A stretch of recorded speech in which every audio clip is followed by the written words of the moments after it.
Media platform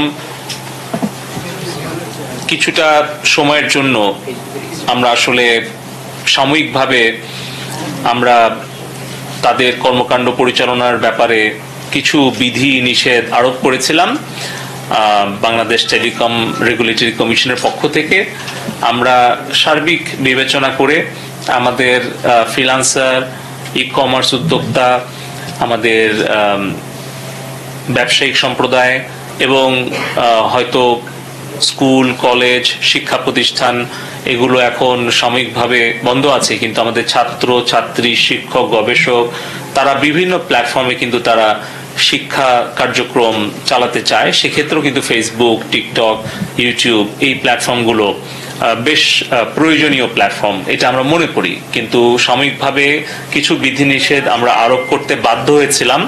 তবে আমি আনুষ্ঠানিকভাবে আজকে আপনাদেরকে জানাতে চাচ্ছি যে আজকে আমরা সেই বিধিনিষেধ আমরা প্রত্যাহার করে নিচ্ছি এবং বাংলাদেশে আমাদের সাইবার স্পেসে আমরা ফেসবুক, টিকটক এবং ইউটিউব এর কার্যক্রম পরিচালনা করতে আর কোনো আমরা বাধা রাখছি না। এটা সম্পূর্ণভাবে সবগুলো অ্যাপ্লিকেশন আমরা ওপেন করে দিচ্ছি। সবাইকে ধন্যবাদ। জয় বাংলা, জয় বাংলা। এটা আমরা এখনই এই প্রেস কনফারেন্স শেষে আমরা নির্দেশনা দিয়ে দিয়েছি বিটিআরসি কে। হয়তো কিছুটা সময় লাগবে, হয়তো 1 ঘন্টা বা 2 ঘন্টা সময় লাগবে।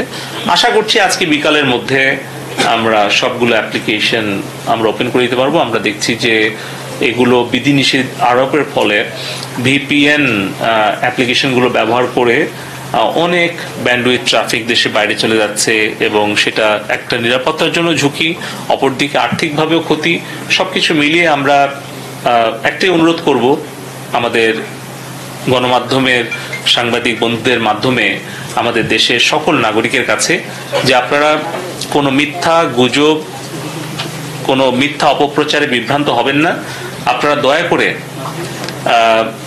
আমাদের যদি কোনো কর্মকাণ্ডে আপনারা ক্ষুব্ধ হয়ে থাকেন, আমাদের কোনো আচরণে বা কথায় যদি আপনারা মনক্ষুণ্ণ হয়ে থাকেন, আপনারা আপনাদের মত প্রকাশ করবেন, সমালোচনা করবেন, সেই স্বাধীনতা আমাদের আছে বাংলাদেশে। কিন্তু কেউ আপনারা সহিংসতাকে উৎসাহ দিবেন না, কোনো মিথ্যা অপপ্রচার গুজবকে যাচাই বাছাই না করে আপনারা উস্কানিতে আপনারা বিক্ষুব্ধ হবেন না বা কোনো সহিংসতাকে প্রশ্রয় দিবেন না, উৎসাহ দিবেন না। যে কোনো গঠনমূলক সমালোচনা, যে কোনো গঠনমূলক সমালোচনা আমরা সোশ্যাল মিডিয়াতে হোক, সামনাসামনি হোক বা গালাগালিও আমরা কিন্তু অবশ্যই আমরা সহ্য করব বা সেটা আমাদের সব প্ল্যাটফর্মে আমরা অ্যালাউ করছি। কিন্তু একটু সতর্ক ভাবে আমাদের আচরণটা করা দরকার যে আমাদের কোন কথা বা কোন ধরনের কন্টেন্ট হয়তো সহিংসতাকে উস্কিয়ে দিতে পারে। এবং একটা চক্র কিন্তু সবসময় তৎপর আছে, তারা কিন্তু চেষ্টাই করছে যে কোনো একটা সুযোগ পেলেই তারা বাংলাদেশের জনগণের সম্পদ নষ্ট করার চেষ্টা করছে, প্রাণহানি ঘটানোর চেষ্টা করছে। তারা কিন্তু থেমে নেই, তারা দেশে বিদেশে খুব সক্রিয় আছে। তাই আবারও অনুরোধ করব যে আমরা আমাদের সকল সোশ্যাল মিডিয়া, কমিউনিকেশন অ্যাপ্লিকেশন সবগুলো আমরা উন্মুক্ত করে দিচ্ছি।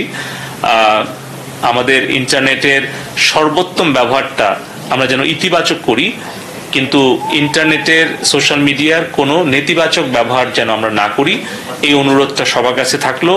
সত্য মিথ্যা যাচাই আগে, ইন্টারনেটে শেয়ার পরে। জয় বাংলা।